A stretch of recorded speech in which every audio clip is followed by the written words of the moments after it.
Hidupkan pagi dengan pelbagai kisah menarik di MHI Selasa 8 Februari.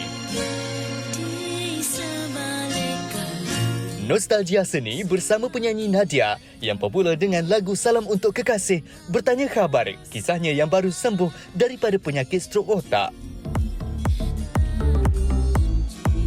Masalah sosial kini. Adakah adab kita dalam berbicara semakin berkurangan? Benarkah?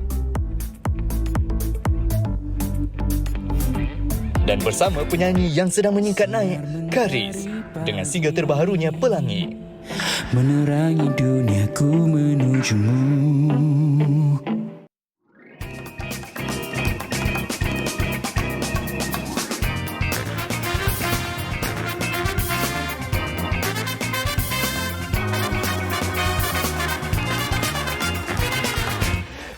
Assalamualaikum. Selamat pagi. Ceriakan pagi anda, hidupkan pagi anda di Malaysia hari ini. Pada hari ini bersama dengan saya Fazli Fuad dan juga saya Sofian Nursalihata. Semoga anda keadaannya bersemangat pagi ini.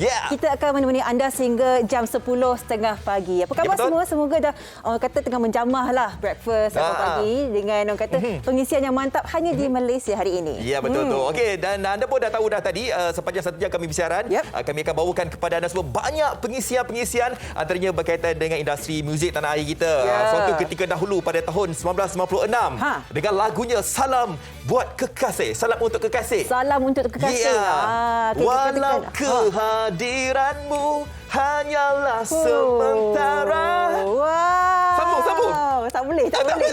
Saya baru lahir tahun tu, tapi memang lagu ini yang melonjakkan nama beliau dan kini orang kata selepas orang kata dah lama senyap kan, dia muncul dengan single terbaru. Saya melihat beliau ni membuat lagu ni berdasarkan dengan orang kata pengalaman hidup dia. Ya, betul. Jadi sekarang ni ada pertaruhan terbaru dengan lagu berjudul Insaf oleh Nadia. Ya, nanti kita akan cuba untuk memuji Nadia untuk mengubah kerinduan anda. Okey, kita juga hari ini nak bercakap tentang adab tak kala kalau kita ni berbicara semakin lama semakin hilang. Sebab apa? Sebab kita lihat ada beberapa video yang tular.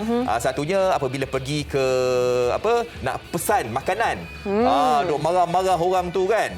Dan satu lagi kalau pergi ke majlis perkahwinan, kata ini saya tak tahulah sama ada kita setuju ataupun tidak kan. Kata orang janganlah duk tanya kerja apa, gaji apa sebagainya kan. Benda-benda perkara yang peribadi lah. Jadi kita nak melihat bagaimana, setakat mana, sejauh mana kita mempunyai orang kata bukan setakat bahasa saja kita jaga, tapi aplikasi pertanyaan soalan kita itu adakah sesuai atau tidak. Adakah kita betul-betul menjaga dan menghormati orang yang kita tak kenal lagi ni. Jadi kita akan bincangkan adakah kita dah kurang sikit adab budaya kita, adab bahasa kita bila kita berdepan dengan orang ramai, sedangkan mungkin kita dah lama sangat berhadap dengan ni gadget. Betul juga. Itu salah satu adab juga kan. Apabila kalau kita bercakap dengan orang, dia tak layan kita. Dia asyik duk orang gadget je. Satu lagi bentuk badan tu macam language. Body language. Kan itu juga membayangkan ataupun memberikan isyarat kepada percakapan kita. Itu akan kita bawakan nanti, dan di hujung nanti kita akan bersama dengan pemedang lagu cinta kita musim yang kedua. Dia perturuhan terbaru juga yang berjudul Pelangi. Segalanya akan kita bawa kepada anda, tapi yang paling penting kita dah tahu angka COVID-19 kembali meningkat dan kita nak meninjau apakah angka terkini setakat semalam, Fat. Okey, setakat semalam ini sangat-sangat membimbangkan kita sebab kali terakhir kita mencatatkan angka lebih 10,000 ni pada Oktober tahun lepas. Sebenarnya kita mencatatkan 11,034 kes dan secara kumulatifnya Sofia, kita lihat dekat sini dah dekat 3 juta Sofia. 2,922,254 kes. Dan dikatakan di sini yang memerlukan rawatan di ICU sebanyak 135 kes dan setakat ini jumlah kluster 6,509 kluster dan 10 kluster baru. Apa yang penting sekali kita tunjukkan daripada 10,000 angka ini terdiri daripada kategori 1 dan 2. Jadi ini menunjukkanlah orang kata walaupun angka yang tinggi tidak seperti orang kata penularan Delta dulu, bukan kata terkawal tapi mungkin kita lebih baik sedikitlah berbanding dengan dulu. Betul. Kalau kita lihat daripada segi jumlah jangkitan ini bukan sahaja negara kita, malahan negara-negara luar pun sama juga angka peningkatan yang sungguh berdedak disebabkan Omicron ini. Okey, ini semalam kita dah lihat sidang media yang dibuat oleh Menteri Kesihatan Khairy Jamaluddin, dan tajuk yang akan kami bawakan adalah status vaksinasi lengkap Sinovac terbatal jika tidak ambil dos penggalak ni, Sofia. Wow. Dikatakan semua individu berusia 60 tahun ke atas atau penerima dos lengkap vaksin Sinovac berusia 18 tahun ke atas perlu mengambil suntikan dos penggalak bagi mengekalkan status vaksinasi lengkap sebelum 1 Mac ini. Dikatakan di sini tak kiralah apa jenis sekalipun, mereka akan dikira berstatus tidak lengkap jika vaksinasi penggalak itu tidak diambil. Okey. Alright. Jadi kepada anda semua yang mengambil vaksin primer Sinovac tu, sebelum 1 Mac kena anda dapatkan booster ini. Nanti kalau pergi ke mana-mana kita lihat status ataupun sijil vaksinasi itu dikatakan tidak lengkap. Dia kembali pada warna putih ya. Ya, betul. Okey, seterusnya. Berdasarkan dengan penularan Omicron pada ketika ini, teruskan dasar bekerja dari rumah. Kementerian Kesihatan sangat menggalakkan majikan di negara ini untuk meneruskan dasar work from home atau bekerja dari rumah, memastikan persekitaran tempat kerja yang selamat. Ini untuk menggalakkan juga sistem penggiliran hadir ke pejabat ketika kes COVID-19 semakin meningkat di negara kita. Yang telah pun dibincangkan bersama dengan Menteri Kewangan untuk memastikan ialah kita ada langkah-langkah tertentu untuk mengurangkan kadar jangkitan di negara kita. Betul. Okey, jadi kepada anda semua yang majikan, kalau begitu kita ambil maklum apa yang diperkatakan, kalau boleh kita punya pekerja-pekerja kerja dari rumah, bekerjalah dari rumah. Bercakap tentang pendaraan, Kementerian Kesihatan Malaysia pun ada juga insentif diberikan.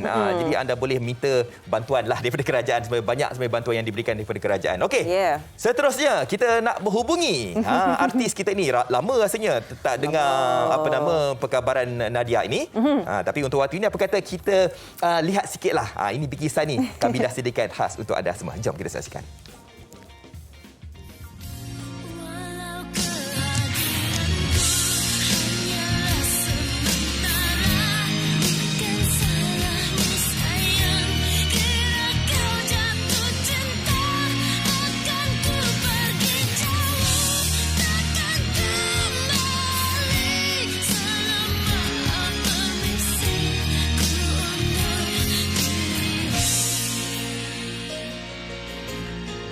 Lagu Salam Untuk Kekasih pastinya masih segar dalam ingatan pendengar sehingga kini. Nadia atau nama sebenarnya Zarina Muhammad Ali, individu yang bertanggungjawab, menyanyikan lagu ini sekitar tahun 1996. Lagu ini juga pernah mengangkat anak kelahiran Tawau Sawah ini sebagai calon bagi kategori artis baru wanita terbaik di Anugerah Industri Muzik keempat, namun dimenangi oleh Siti Nurhaliza yang ketika itu sedang meniti puncak populariti. Mempunyai 3 buah album sepanjang kerjayanya sebagai seorang penyanyi, dia juga pernah memenangi Anugerah Lagu Melayu Terunggul dari MACP pada tahun 1997. Selain menyanyi, ibu tunggal kepada 2 orang anak ini turut aktif dalam mengusahakan sebuah hotel di Sipitang, Sabah. Berkenaan dengan si Nadia, saya rasa bila dengar lagu tu semua dah orang kata mengimbau kenangan kan. Dan hakikatnya ada pertaruhan terbaru yang akan dikongsikan bersama kita di Malaysia hari ini. Okey, dan dengan itu kita terus saja bersama dengan Kak Nadia. Assalamualaikum Nadia. Selamat pagi. Waalaikumsalam. Ya betul. Tak berapa dengar ni, macam terputus-putus pula di sini, sorry. Tak apa. Betul lah tu. Waalaikumsalam. Kami jawab bagi salam tadi tu. Assalamualaikum Fazli, Sofia. Sorry. Ya, terputus ini. Tak apa. Kami dengar di sini. Okey. Di mana itu? Di hotel ke? Di hotel sendiri ke tu? Ya. Sekarang saya sedang dalam sebuah bilik yang santai-santai lah. Tempat studio di belakang ni, tempat saya konon nak buat YouTube channel lah konon kan. Saya jatuh sakit. Ya. Kalau tengok Nadia pagi ni. Baru-baru ni Nadia ada jatuh sakit. Ya ke? Saya lihat cantik lah dengan tudungnya, dengan bajunya ini. Ada show ke? Okey, Nadia, Kak Nadia kita tahulah berkenaan perkembangan terkini, macam peminat yang dah lama merindui kan, apakah perkembangan yang kata yang kita perlu tahulah berkenaan dengan Kak Nadia. Silakan. Okey, boleh saya cerita sikit lah ni cerita kisah Nadia lah sebelum yang perkembangan terbaru ya. Ni yang baru-baru ni semasa lockdown Nadia ada jatuh sakit kan, terkena stroke, brain stroke. Jadi alhamdulillah walaupun kritikal tapi Nadia cepat pulih. Tapi dalam masa yang singkat itu Nadia telah melalui saat-saat yang sangat mengisahkan lah. So Nadia telah nekatlah nak keluarkan sebuah lagu yang bertajuk Insaf. Ya, lagu yang bertajuk Insaf ini adalah sebenarnya doa Nadia kepada Allah. Okey. Ya, video klip Insaf ni boleh cari di YouTube ke kan, adalah lebih kurang pengalaman yang Nadia lagu di baru-baru ni. So lagu dan lirik hasil karya Nadia sendiri, manakala muzik disusun oleh penerbit Julfaika. Okey, ini peminat Nadia yang berada di Semenanjung, di Sabah, Sarawak, semua ini sebenarnya ada di antara kita yang tidak mengetahui rupanya Nadia jatuh sakit tatkala pandemik tempoh hari kan, stroke ni. Jadi bagaimana Nadia boleh kesan sebenarnya Nadia boleh terkena stroke ni, Nadia? Ya, masa tu kan sebenarnya saya sihat. Saya macam TikTok dan nak nyanyi, nak buat satu live stream dengan satu radio streaming lah. Okey. So buat preparation prop kan. Tiba-tiba je, masa ni tiba-tiba je terus saya tak boleh berdiri, and then Ya. ya Allah. Kalau ingatkan memang nak nangis lah kan. Ya. Sangat. Jadi sekarang ni sangat mengungkapkanlah pengalaman ini, faham. Jadi macam tiba-tiba dia terdering. Otak Nadia dengan di luar tu tak dering. Okey. Nadia. Okey lah, so I pergi ICU lah. Kena hantar ICU. Dalam satu hari jugalah dalam ICU. Lepas tu dipindahkan ke ward. Alhamdulillah. Sihat ni kan. Itulah jadi lagu Insaf tu. Ya, dan kita sangat bersyukurlah melihat Nadia di sini ceria bersama kita kan. Nadia, kini memang kesihatan semua okey ya sekarang ni ataupun ada penjagaan lagi? Alhamdulillah, sihat walafiat. Alhamdulillah. Ya. Okay, Nadia, kita juga nampak ya dalam masa beberapa tahun Nadia berkecimpung dalam industri ini, orang kata ada tempoh masa tu macam Nadia tidak menghasilkan lagu baru dan sebagainya. Adakah selepas pengalaman yang dilalui oleh Nadia, Nadia orang kata mempunyai niat itu untuk meneruskan menghasilkan lagi banyak karya berdasarkan kehidupan selepas ini? Sebenarnya saya tidak terfikir pun, tidak ada rancangan untuk ada album. Sebenarnya saya ni sekarang memang fokus pada bisnes saya lah. Sekarang saya ni pengusaha hotel lah. So saya ada hotel. So saya fokus memang sana. Tak sangka pun saya nak keluarkan lagu Insaf ni. Tapi lepas kejadian ni, saya rasa kalau saya meninggal dunia pada masa waktu saya sakit tu kan, orang akan ingat saya dengan lagu Salam Untuk Kasih. So saya fikir, kalau orang ingat lagu Insaf ni kan, orang ingat saya dengan lagu Insaf kan, alangkah baiknya kan. So harapan Nadia ni, lagu ni semoga boleh memberi kebaikan pada sesiapa yang mendengarnya. Dan yang paling utama sekali, semoga lagu ini diterima Allah sebagai satu amalan. InsyaAllah. Amin. Okey, kami yang berada di sini mewakili jutaan peminat Nadia berdoakan semoga Nadia diberikan kesihatan dan juga diberikan rezeki yang melimpah ruah lah. Bukan sahaja dalam bakat nyanyian, malahan dalam perniagaan hotel itu. Okey, jaga kesihatan. Terima kasih. Assalamualaikum. Waalaikumsalam. Terima kasih Nadia. Ya. Itulah dia, kita mendengar penceritaan seperti ini, yang kata kita pun merasakan bahawa okeylah, ini mungkin masanya yang kita perlu betul-betul cakna dengan kesihatan kita betul. dan sebagainya. Kita ucapkan syabaslah dengan lagu yang terbaru dikeluarkan oleh Nadia. Ya, betul. Okey, kita nak berhenti berehat. Selepas ini kita nak berbalik kepada tajuk utama kita yang akan kami bualkan sebentar lagi berkaitan dengan adab kita ini, iaitu adab berbicara, adakah ianya semakin hilang. Segalanya di Malaysia hari ini selepas ini. Maafkan aku atas kekilafanku, kerana selama ini hanya mengejar duniamu. Aku telah ingkar segala laranganmu, bingung di dalam pencarian kebahagiaanku. Aku bersujud.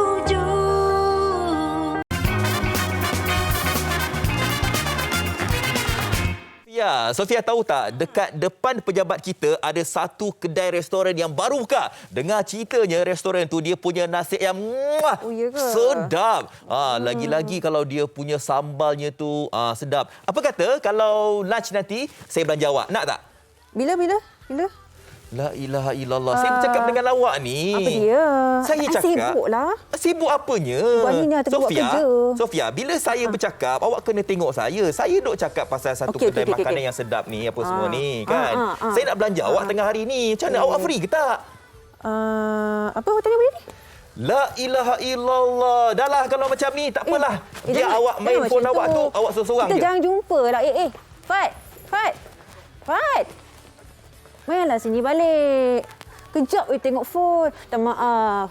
Sorry. Minta maaf. Okey, saya duk tunggu minta maaf je tadi. Kalau selagi awak tak minta maaf, memang saya mengajuk lah. Saya buang phone ni. Buang phone ni, lepas tu awak siaran sampai habis seorang-seorang. Okey. Ya, itu antara senarionya lah.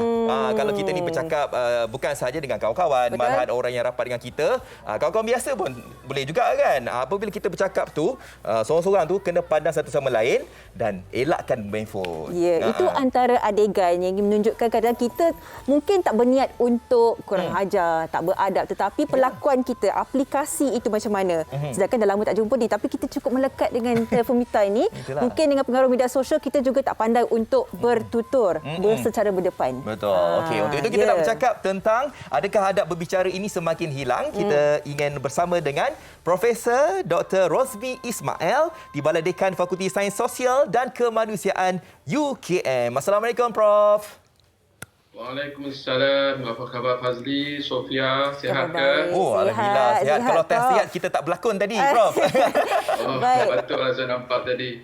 Berlari-lari kita ya. Baik. Prof, kita nak tanya pendapat Prof sendiri secara jujurnya. Adakah adab berbicara kita semakin hilang, Prof? Ya, saya sangat bersetujulah dengan isu yang dibincangkan ini dan saya rasa Fazli dan Sofia boleh perhatikan hampir di mana-mana lah. Khususnya generasi muda hari ini lah kita nampak memang dia punya adab semakin menakutkan dan semakin menurun lah.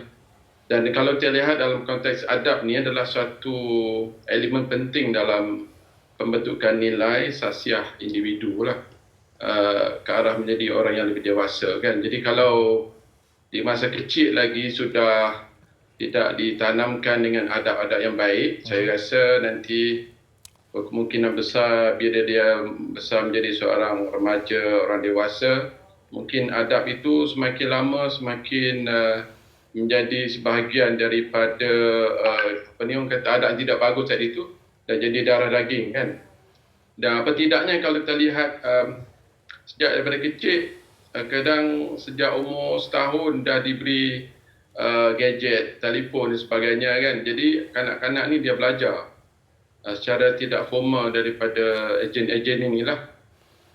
Akhirnya perkataan, bahasa, expression yang ditunjukkan dalam sosial media itu akan mempengaruhi mereka dan menganggap itu sebagai yang betul. Itu bahaya. Jadi kalau kita lihat dalam konteks moral nilai ni kan, kalau kita lihat secara psikologinya, memang mengikut teori psikologi, ejen sosialisasi ni memang disebut secara spesifik yang membentuk sikap manusia dan juga tingkah laku serta perwatakan. Antaranya adalah social environment tu adalah ibu bapa, adik-beradik, rakan, guru, komuniti dan sebagainya. Jadi kalau sekiranya benda-benda ni berfungsi dengan baik, saya rasa dia akan membentuk satu adab yang baiklah. Tetapi kita lihat mungkin Fazli dan Sofia boleh lihat kadang-kadang di rumah kita ada perkataan-perkataan tidak bagus, bodoh, bangang, bila dia bercakap dengan gila, macam-macam lagi lah. Jadi kita kata daripada mana kan? Sedangkan kita tak ajar anak kita buat benda-benda ni, tapi kita terdengar kadang mungkin dia bercakap bila dia marah sama adik-beradik dan sebagainya. Jadi kita akan tertanya-tanya daripada mana datang ni. Rupanya ejen tadi yang saya sebut tadi, ejen sosialisasi tu, ejen social environment tadi. Itu siapa? Mungkin kawan sekolah. Adalah mungkin anak-anak yang mungkin tidak terdidik secara baik daripada family dia. Akhirnya dia bawa ke sekolah dan anak kita pula terikut dengan dia dan bawa balik ke rumah. Jadi persoalannya daripada mana ini? Jadi bila saya kaji, saya dapati memang ada elemen-elemen baru yang tidak ada dalam teori-teori psikologi. Iaitu elemen dulu teori-teori ini dibentuk tidak ada ejen kita katakan sebagai sosial media. Jadi sekarang ni ejen sosial media ni sebagai satu benda yang penting dalam membentuk orang berkomunikasi. Baik. Betul lah apa yang Prof katakan, pembentukan adab itu memang bermula dari rumah, daripada ibu bapa. Tetapi sekarang ini disebabkan banyak media sosial, jadi mungkin kita terpengaruh dengan adab di media sosial. Itu kata Prof. Tapi sekarang ini kita nak dengar apa kata orang ramai. Kenapa adab berbicara ini semakin kurang? Bersama dengan wartawan Asri. Jom kita saksikan.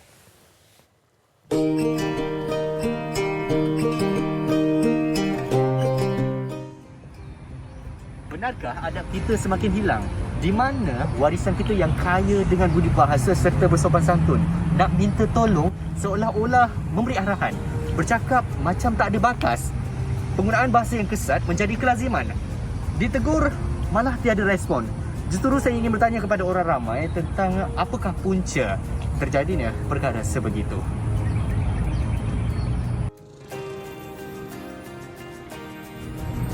Saya rasa orang zaman sekarang hilang adab sebab terlampau terpengaruh dengan budaya barat. Dan lagi satu, saya rasa sebab konten dekat social media sekarang dah tak banyak yang ditapis macam dulu-dulu. Banyak konten yang mengarut, yang suka cabar orang, yang memang kebanyakannya mengikut budaya barat lah. So, kita jangan terlampau selesa lah. Bila kita terlampau selesa, kemungkinan kita boleh hilang adab tu secara tidak sengaja. Contoh dengan kawan baik, kawan kita dah kahwin tapi kawan kita yang satu lagi belum kahwin. So persoalan dia agak sensitif untuk setengah orang lah. Sebenarnya tak kisahlah kita ni lebih tua ataupun kita lebih muda, we need to respect each other. Kadang-kadang kita cuma nak bergurau, tapi kita tak sedar gurauan tu boleh mengguriskan hati orang lain. So sebelum kita nak bergurau atau kita nak bercakap sesuatu tu, kita fikir dahulu, kita cuba letakkan diri kita dekat tempat orang tu. Kita kena ada rasa empati dan juga common sense. Terlalu obses dengan trend sekarang, iaitu terlalu obses dengan be yourself, iaitu tanpa dia terlalu menjadikan ianya suatu pegangan hidup yang macam kalau aku tak jadi diri aku jadi siapa? Sampai dia terlupa bahawa adab itu perlu kalau nak bercakap dengan orang tua lah. Saya suka pendapat yang akhir tu, yang kita terlampau be yourself sangat sehingga kita lupa adab dengan orang lain.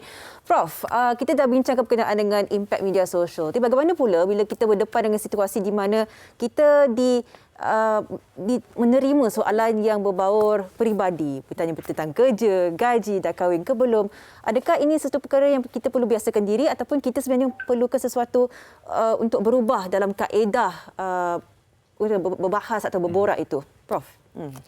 Ya, kita perlukan suatu perubahan paradigma lah, paradigm shift. Iaitu kita mesti sedar bahawa gadget ataupun social media ni ada dua elemen, yang positif dan negatif kan. Jadi kalau kita boleh fokus kepada yang positif itu dan kurangkan yang negatif. Jadi kita sebagai insan yang lebih matang, kita boleh menasihati anak-anak kita supaya jangan ikut apa yang terkandung dalam tu. Misalnya gunakan bahasa-bahasa singkatan yang tak betul. Kadang kalau kita tanya DBP, memang DBP kata ini merosakkan bahasa. Bukan sahaja merosakkan adab, tapi merosakkan bahasa. Menggunakan singkatan-singkatan tertentu, gunakan perkataan-perkataan yang pada dia gurauan ataupun biasa, tetapi setengah orang sebagai satu yang jelek, yang sensitif. Jadi saya rasa sudah tiba masanya untuk ibu bapa memantau dan juga menasihati anak-anak mereka supaya jangan sangat kita kontrol. Mungkin masa dia menggunakan gadget kita kontrol, dan juga dalam masa yang sama kita menasihati mereka supaya jangan terikut sangat dengan bahasa-bahasa tertentu. Dan kalau boleh kurangkan secara maya, lebihkan kepada face to face. Kan dulu kan kita ibu bapa kita ajar kita beradab kan, rumah orang tua dulu. Kalau orang datang ke rumah kita, kadang kita tunduk kan, tunduk badan sikit kan, jalan depan untuk. Sekarang ni mana ada, tak ada dah. Tak ada dah elemen-elemen tu. Adab tu dah tak ada dah. Saya tak nampak lagi budak-budak zaman sekarang ni yang terpengaruh, yang kita lahir dalam dunia IT ni, memang tidak ada dah. Saya tak nampak elemen-elemen. Prof, bagi menjawab persoalan untuk kita nak mengangkat adab ini, untuk menjaga adab ini, terutama sekali apabila kita nak memulakan perbualan sebenarnya. Kadang-kadang ada di antara kita yang ingin memulakan perbualan apabila percakapan itu telah pun dimulakan, tapi kita tidak sedar rupa-rupanya kita ini mengguris perasaan orang yang kita tanya soalan itu ataupun orang yang berada di sekeliling kita itu. Jadi Prof, mungkin pemahaman kita pada pagi ini, Prof mungkin boleh memberikan sesuatu. Apakah adab yang seharusnya dilakukan oleh seseorang individu itu untuk memulakan percakapan ataupun berada dalam situasi yang kita sebutkan tadi, Prof? Ya, Fazli, saya rasa perkara yang paling penting adalah kita kena guna akal kan. Iaitu sebelum berkata kita kena fikir. Ini selalu disebut dalam agama kita bersebut kan. Kata kena fikirkan apa yang kita cakap, takut nanti kalau kita cakap itu boleh mengguruskan hati.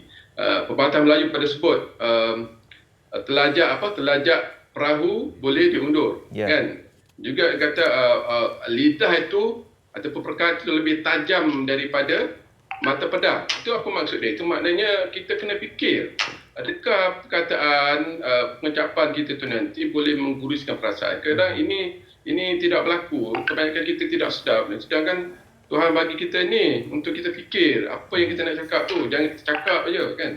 Akhirnya orang kata laju mulut daripada otak itu bahaya. Bila mulut lebih laju daripada otak itu bahaya. Orang kata tak boleh nak buat apa lah. Dah terlepas. Baik Prof, akhir sekali mungkin satu nasihat secara ringkas ni kepada semua lah, bagi kita semua yang orang kata ingin bertutur dan berkomunikasi lebih baik dengan orang lain. Apakah yang perlu kita lakukan untuk perbaikan diri, Prof? Ya, untuk kanak-kanak saya rasa ibu bapa perlu mainkan peranan lah untuk saya rasa mengajar dan mendidik anak-anak mereka cara berkomunikasi yang betul. Kadang ya nampak macam biasa kan, nampak macam alamak takkan nak ajar kan. Tapi yes, kena ajar. Kalau kita di universiti belajar perucapan umum kan, public speaking.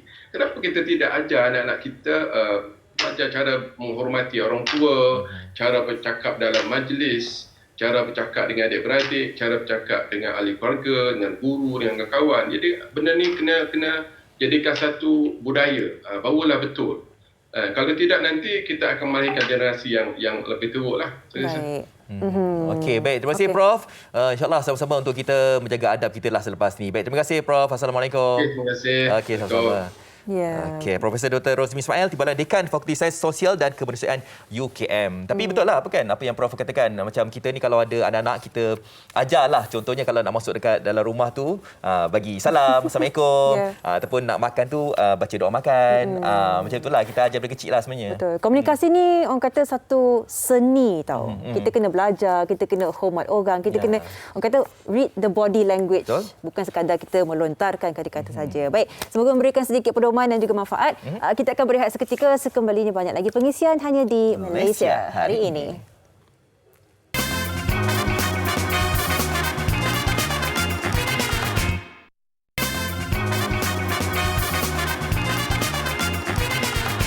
Masih menemani anda di Malaysia hari ini, dan di kali ini kita akan membincangkan berkenaan dialog industri agro makanan. Saya bersama dengan tetamu saya perkenalkan terus di pagi ini Yang Berhormat Datuk Haslina binti Abdul Hamid, Ketua Setiausaha Kementerian Pertanian dan Industri Makanan. Assalamualaikum Datuk. Waalaikumsalam warahmatullahi.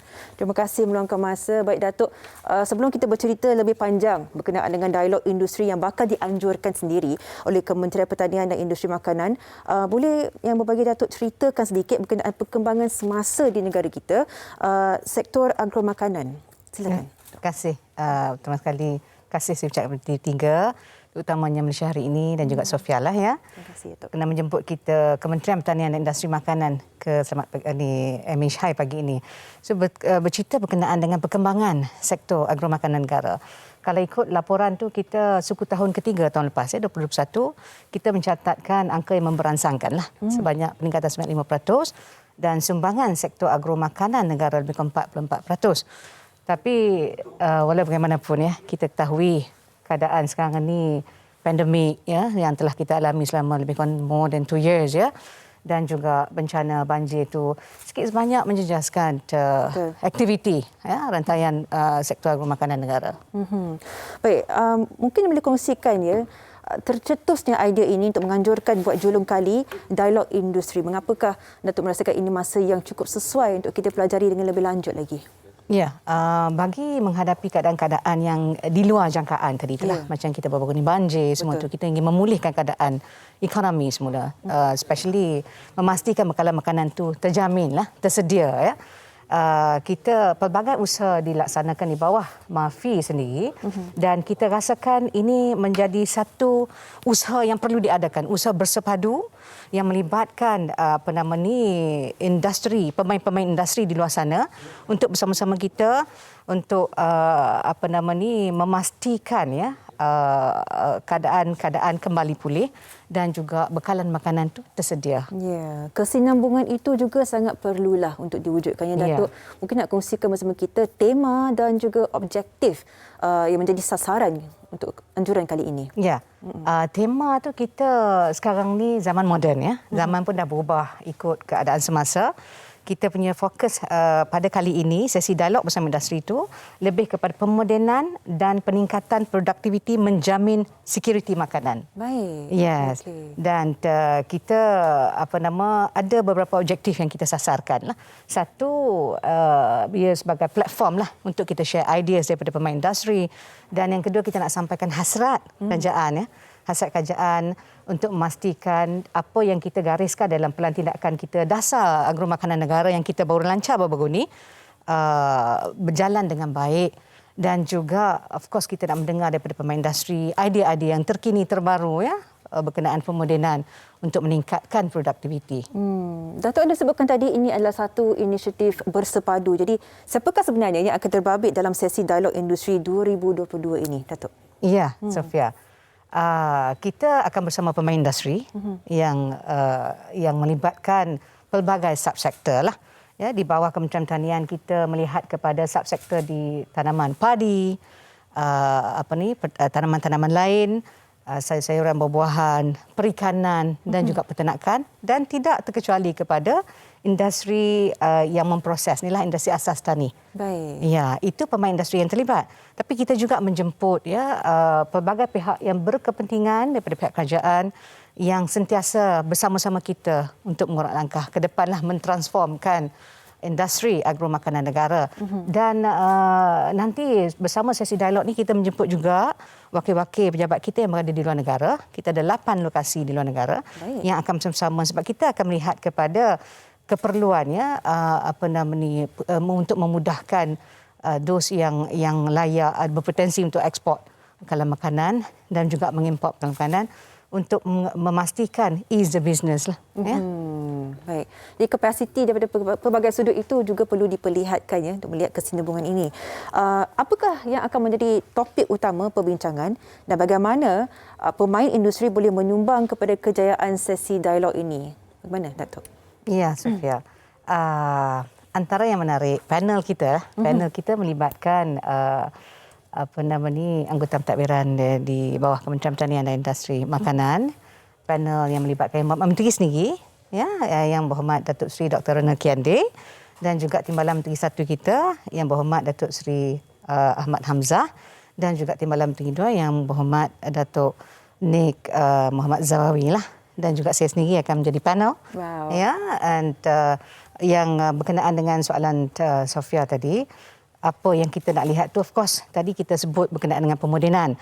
Jadi pelbagai perkara yang kita nampak perlu dibincangkan bersama supaya selari dengan apa saja tindakan kerajaan, aktiviti yang kita laksanakan supaya public-private initiative ini dapat bersama-sama ke arah transformasi sektor agromakanan negara. Baik, dengan itu kita memang mendoakan yang terbaik untuk anjuran kali ini. Semoga semua pemain industri dan semua yang terbabit akan turut serta menjayakan usaha ini. Akhir sekali, secara ringkasnya Datuk, apakah harapan dan ucapan untuk semua yang bakal menjayakan usaha ini?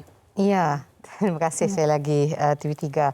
Dan kita akan memastikan at the end of the day, misi dan matlamat MAFI adalah untuk memastikan security makanan negara dan kepentingan stakeholder kita ni terjaga dan terpelihara, insya-Allah. InsyaAllah. Kita doakan yang terbaik.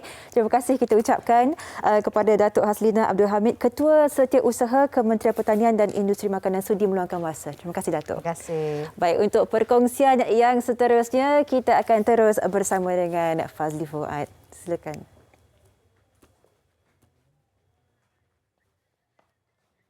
Baik, so tentunya kita ada banyak pengisian yang ingin dikongsi kepada anda, tapi ini antara salah satu yang boleh kita pelajari lah. DIY bekas rak meletak botol pastinya boleh membantu untuk kita menguruskan barang di rumah. Jom kita saksikan.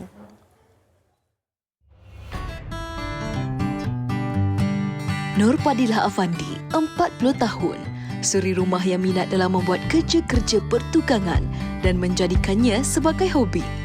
Melihat kediamannya, siapa sangka kebanyakan perabot dan dekorasi adalah hasil tangannya sendiri.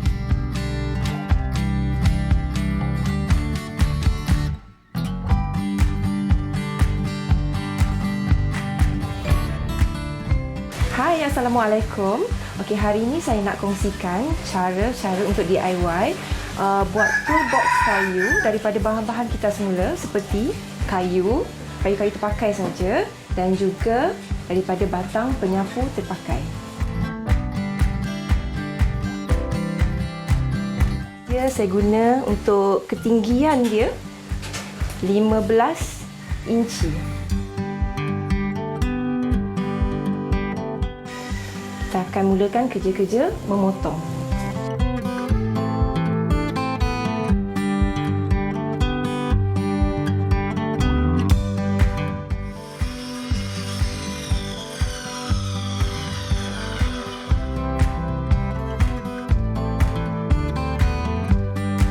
Untuk langkah seterusnya, kita akan ukur di bahagian tepi box tersebut. Kita akan ukurkan untuk buat potong dia punya bucu ya. 1,5 inci di bahagian atas dan 3 inci di bahagian tepi. Macam ni. Sambung garisan dia macam ni.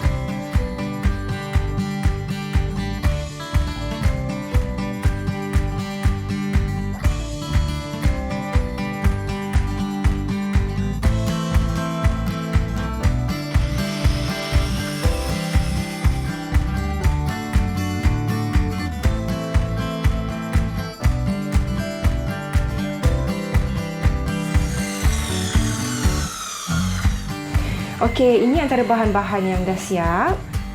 Antaranya 2 keping kayu ni untuk bahagian tepi. Yang ini bahagian hadapan. Jadi yang satu saya potong extra 1 keping ini untuk lantainya dan juga kayu penyapu tadi untuk sebagai tangkai dia. Okey, next kita kena buat adalah kita kena gosok kayu-kayu ni semua supaya permukaannya lebih licin.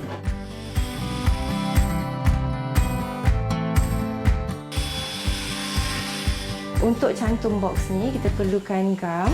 Ini adalah gam kayu ya. Boleh beli dekat hardware, gam kayu. Saya akan gunakan paku tembak ya.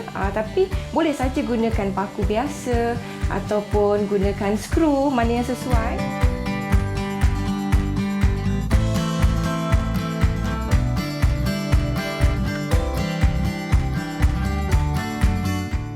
Kerja macam ni memang perlu ada asisten lah untuk pegang ya. Kalau tidak macam ni lah. Jadi saya kena panggil asisten saya, panggil jiran sebelah.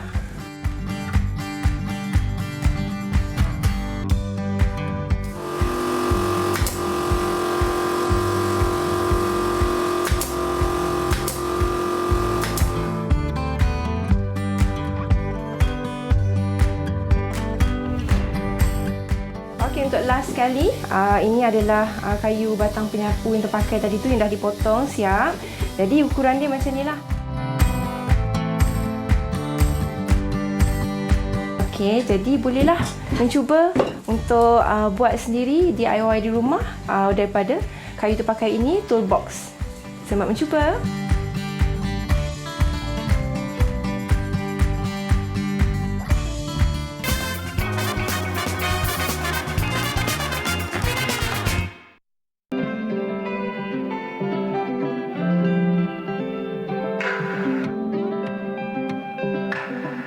Sinar mentari pagi menerangi duniaku menujumu. Aku bawa cinta untuk dihadiahkan kepadamu. You know I'll be here for you sampai bila-bila tetap menunggu. Baby, oh, I wanna be with you. Aku cinta kamu. Tak kira kau di mana, aku tetap di situ. Bukalah hatimu, izinkan aku hadiahkan hati dan cintaku kepadamu.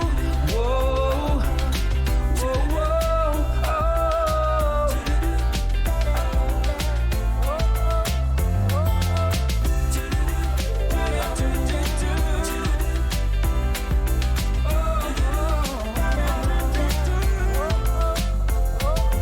Kau bagai lagu cintaku, dipenuhi bait-bait dan kata indah.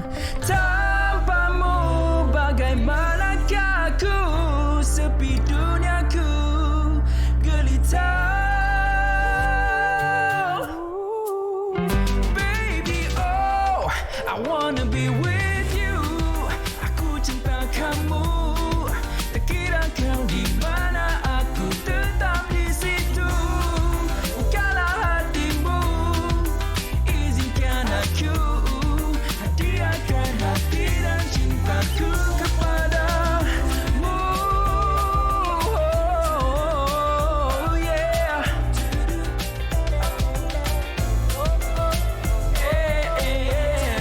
Bukalah hatimu, izinkan aku hadiahkan hati dan cintaku kepadamu.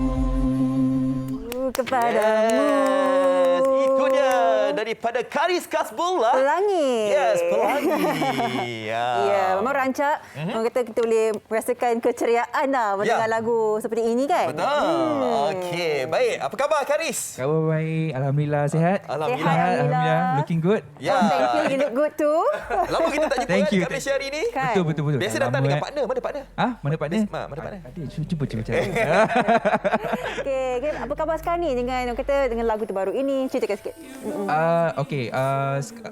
Lagu terbaru ni berjudul Pelangi, dikompos oleh Sharon Paul, saya sendiri dan juga Faris Asmadi. Lirik dari saya sendiri dan juga Ajab Saleh. Baik. Jadi kata adakah inspirasi lagu ini ialah berdasarkan pengalaman awak sendiri ke bagaimana? Lagu ni dia message dia agak general, in which kita seeking for happiness. Seeking for happiness. Betul. Okay. Masa saya ada idea untuk buat lagu ni, I was really like dalam keadaan yang sangat down. Kita nak cari lagu yang cari something ilham untuk make us happy lah, macam tu. So that's when the song datang lah. Ya, jadi bila tapi tadi kita nampak enjoy sungguh. Karis menyanyikan lagu ni. Kami ini berjoget juga ni. Nampak kita belakang macam ni tadi. Jadi Karis memang berpuas hati dengan lagu ini, dengan genre sebegini, ataupun selepas ini mungkin nak cuba dengan genre lain ke atau bagaimana? Sebenarnya memang sekarang dalam proses untuk membuat lagu baru. Lagu ni sebenarnya lagu projek untuk OST Gila-Gila Cinta, TV3 dan juga salah satu lagu dalam kisah cinta kita. Betul. Jadi kalau untuk lagu yang seterusnya, adakah Karis mempunyai orang kata target mission tertentu, lagu-lagu tertentu yang mungkin lebih orang kata mendalam ke, lebih mencabar ke? Ada tak? Untuk lagu seterusnya, dia punya clue dia so far kita orang nak buat ballad. Nak buat ballad dan juga kita nak go for certain market. Betul. Okey, jadi kita tahu selepas LCK musim kedua awak ditampilkan sebagai juara. Waktu ketika itu rezeki macam curah lah kan. Okey, jadi antara banyak-banyak itu tawaran-tawaran yang diterima itu, apa antara tawaran yang mungkin anda tidak boleh buat? Mungkin ialah sebabkan PKP dan sebagainya. Betul. Sebenarnya ada banyak ada banyak orang kata macam invitation. Tapi banyak cancel last minute because of changing SOP and whatnot kan. So macam it's good to have ada bagusnya kalau kita ada backup untuk cover benda-benda tu semua, sebab I'm pretty sure bukan saya seorang saja yang struggling right now. So macam always have a backup plan lah. Apabila Karis menyebutkan ni lah, sebab dalam tempoh pandemik, PKP dan segalanya juga adalah di masa yang Karis masuki SCK2 dan sebagainya kan. Adakah cabaran itu salah satu juga yang awak cuba atasi? Mungkin awak cuba bersama dengan peminat semua menerusi media sosial. Apakah kaedah awak sendiri untuk kekal relevan? Rezeki setakat ni rezeki tak alhamdulillah juara LCK. Tetapi ketika tu juga kita harus sedar yang kita dilanda PKP. So orang kata promotion tu banyak berhenti kat situ. Tapi kita orang cuba sedia untuk continue balik promotion. So dari segi sokongan tu alhamdulillah saya mendapat banyak sokongan daripada peminat-peminat semua. Hopefully selepas ni apa-apa keluaran terbaru kita cuba lagi. Cakap tentang peminat ni, rata-rata kalau lihat komen-komen ni, mereka inginkan Karis Nadira. Nadira mana? Nadira mana? Nadira pun difahamkan ada single Nadira juga. Kan? Jadi selepas ni ada perancangan berduet kembali ke bersama dengan Nadira? Itu selalu memang ada dalam perancangan. Cuma kita tak tahu bila the right moment, bila what is the right material. So insyaAllah kalau ada rezeki, doakan keluar lagi satu lagu ballad daripada kita orang berdua. Sebab sebelum ni pun penerimaan yang bagus. Orang bagi pendapat yang positif tentang lagu tentang kita sebelum ni. So insyaAllah doakan ada lagi projek dengan Nadira. Okey, kita doakanlah. Okey. Karis, hari ni kita sebenarnya bercakap tentang adab. Kan? Okey, apa pandangan Karis tentang ada adab awak sebagai selebriti? Kadang-kadang ada juga komen-komen yang rasa macam geram diri kita ni. Macam mana awak nak mengajar pemimpin awak tentang adab ini? Benda ni sebenarnya agak sensitif ya. Betul. Sebab bagi saya macam apa orang yang tinggalkan komen dekat ruangan komen semua, kadang-kadang mereka takkan buat benda yang sama bila dia jumpa each other. So kita tak boleh menggunakan media sosial ni as dinding untuk kita jadi seorang yang tidak beradab. So pesanan saya untuk orang yang meninggalkan komen tu, fikir dulu sebelum kita tinggalkan komen. Just imagine kalau orang yang kita cakap tu orang yang kita sayang. Macam tu. Kita kena mengambil satu langkah ke depan untuk memikirkanlah impact perbuatan kita itu ya. Sophia nak dengar suara ni tak? Karis tak? Nak. Aku baru dengar, nak dengar lagi juga. Lagu apa? Lagu tentang kita dengan Nadira? Boleh. Sophia jadi Nadira hari ni. Tak nak. Tak layak lah Sisa menyanyi. Okey, silakan Karis. Selimutkan mimpi dengan bayangan, biar semua hanya tentang kita berdua. Kita pun nak belajar menyanyi lah. Partner dia lah. Bye. Okey, ucapan untuk para peminat yang merindui Karis dan ingin melihat awak lebih berjaya lagi selepas ini. Ucapan. Saya nak ucapkan kepada semua yang menyokong saya, terima kasih kerana teruskan menyokong sampai sekarang. InsyaAllah selepas ni clue kita akan saya akan mengeluarkan lagu baru, lagu baladah. Hopefully kali ni kita dapat buat yang lebih baik dari yang sebelum ni. Dan insyaAllah hopefully korang akan tersupport lah. Amin. Follow lah Karis di Instagram. Nak tahu perkembangan update terkini. Boleh follow kat Instagram saya, Karis Kasbullah. Okay. All the best. Thank you so much. Jumpa lagi next time. Stay safe, okay? Alright. Kita juga contohnya diwawarkan kepada semua lah. Berkenaan dengan ni, cerita favourite awak ni. Bukan saya saja. Ramai ni peminat Hindustan kat sini ni. Siapa yang minat Coach Hota Hair? Walaupun cerita ni dah lama, tapi kita akan tayangkan malam ini. Okey, slot kuasa 3 malam membawa sebuah filem yang tidak asing lagi, iaitu Coach Hota Hair. Filem fenomena ini mengisahkan cinta 3 segi antara Rahul, Anjali dan Tina. Hubungan Rahul dan Anjali diuji dengan kehadiran Tina. Dan inilah dia juga kita cerita kepada anda semua, pastikan anda saksikan legenda Bollywood Shah Rukh Khan, Kajol, Rani Mukherjee dan Salman Khan dalam Kuch Kuch Hota Hai. Malam ini jam 9.30 malam di TV9. Kucu Kucu Hota Hai. Wow. Okey, esok kita akan bawakan kepada anda berkaitan dengan miniatur lah. Miniatur, kreativiti yang menjana pendapatan. Salah satu cara untuk kita mencari side income lah. Betul. Idea. Kan idea bagus tu. Okey, jangan lupa temu janji anda bersama dengan kami di Malaysia hari ini. Jumpa lagi esok. Terima kasih semua. Okey, Assalamualaikum. Bye. Jaga adab, okey?